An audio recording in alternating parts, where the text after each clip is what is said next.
Oi, professor, tudo bom? Bom dia, boa tarde, boa noite. Hoje eu e minha equipe vamos falar um pouco sobre biocombustíveis, tá bom? Bom, os biocombustíveis são fontes de energia consideradas alternativas, isso por elas serem de caráter renovável e apresentarem um baixo índice de poluentes na atmosfera, tá bom? Em geral, essas fontes de energia elas são produzidas a partir de produtos agrícolas ou vegetais, como a cana-de-açúcar, a mamona, o milho, entre outras matérias-primas, tá bom? Então, os principais tipos de biocombustíveis utilizados atualmente são o etanol e o biodiesel, que eles costumam ser utilizados bastante para a locomoção de carros, como para a geração de energia, como geradores e tal. Então, o biocombustível ele passou a ser explorado devido à crise do petróleo. E pesquisas relacionadas ao álcool, né, ao etanol, elas ocorrem desde meados do século XX. Porém, a sua produção ela só iniciou-se definitivamente a partir da década de 70.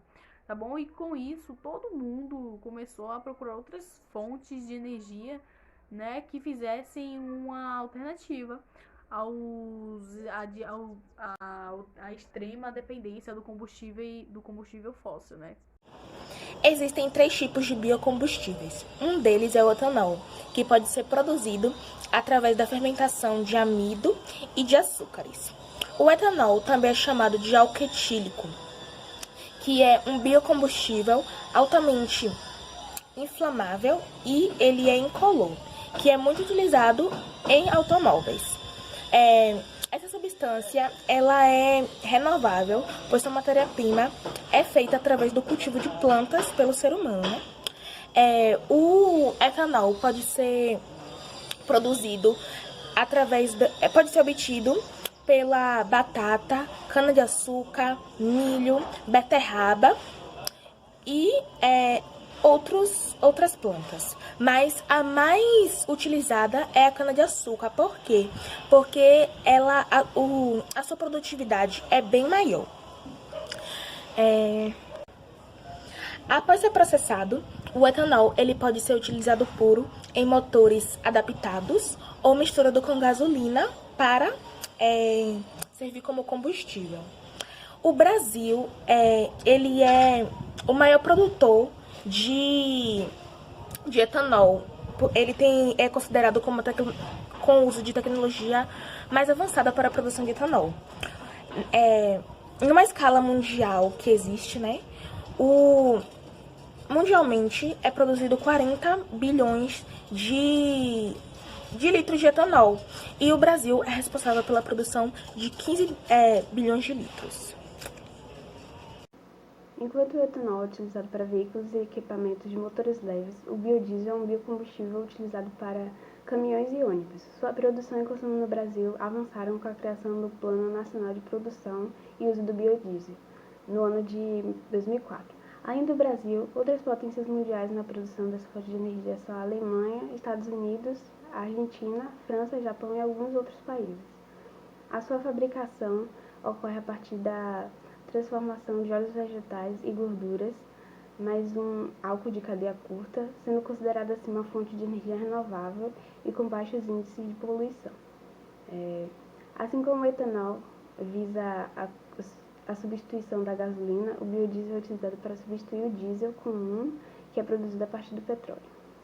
O biogás é o gás produzido a partir da decomposição da matéria orgânica, resíduo orgânico, por bactérias. Na geração da energia do biogás, ocorre a conversão da energia química do gás em energia mecânica, por meio de um processo controlado de combustão.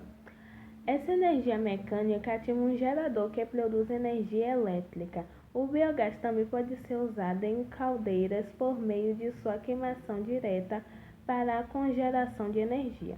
No final do século XIX, o biogás passou a ser coletado em estações de tratamento de efluentes na Inglaterra, e na década de 1940 começou a ser aproveitado a partir de esterco de animais em plantas de geração de energia na Índia. Desde então, o processo anaeróbio tem evoluído e se expandido para o tratamento de resíduos agrícolas e industriais.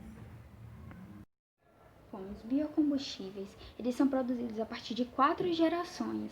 Essas gerações, basicamente, são para dividir os modos com que eles são produzidos, os meios de produção que eles usam para produzir. A primeira delas eles são produzidos por açúcares, pode ser produzido através de amido, grãos, óleos vegetais.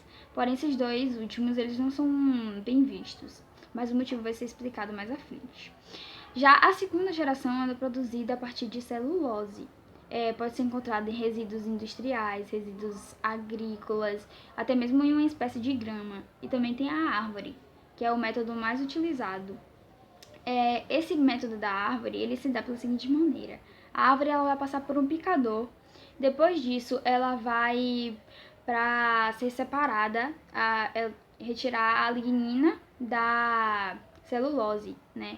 Em meio que um balde que tem micro-organismos e enzimas para poder separar.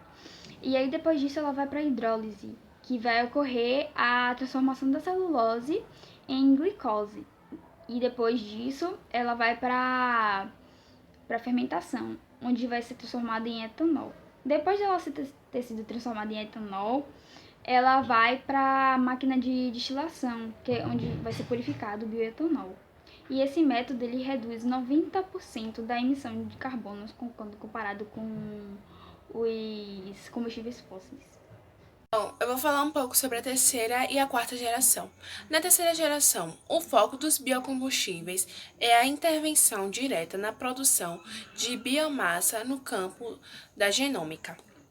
Para isso, as colheitas destinadas à energia são previamente projetadas utilizando técnicas eficientes de procriação rápida, com a premissa de gerar plantas que possuem propriedades mais apropriadas para converter em bioprodutos. Já na quarta geração, os biocombustíveis têm foco na retirada de gás carbônico da atmosfera, armazenando em troncos, galhos e folhas. A biomassa, abundante em carbono, é transformada em combustível e gases a partir de técnicas de segunda geração. Além de serem combustível e gases renováveis, são considerados carbono negativo, pois retiram gás carbônico da atmosfera. Hoje eu vou falar as vantagens e as desvantagens do biocombustível. Tem um lado positivo do biocombustível, que são vários, tipo menor despoluição, com a queima do processamento, que pode ser cultivado e, portanto, acaba sendo renováveis. Acaba gerando emprego, tipo, na sua cadeia produtiva e também diminuir a dependência em relação aos combustíveis fósseis, além de aumentar os índices de exportações do país, acaba dando favorecimento do balanço comercial. Também, por outro lado, tem o lado negativo, né, que é a desvantagem do biocombustível. A gente pode mencionar a necessidade de amplas áreas agricultáveis, também podendo intensificar o desmatamento pela expansão da fronteira agrícola e a pressão sobre o preço dos alimentos, que podem ter sua produção diminuída para dar o lugar à produção da biomassa, entre outros fatores. Também os cientistas eles falam que, apesar de conter a emissão de CO2 na atmosfera, os biocombustíveis eles estariam relacionados a outros gases poluentes, tipo dióxido de enxofre, nitrogênio, entre outros, e o fósforo. Sabe o que acontece? A consequência seria a ocorrência de alguns danos ambientais, como a chuva ácida.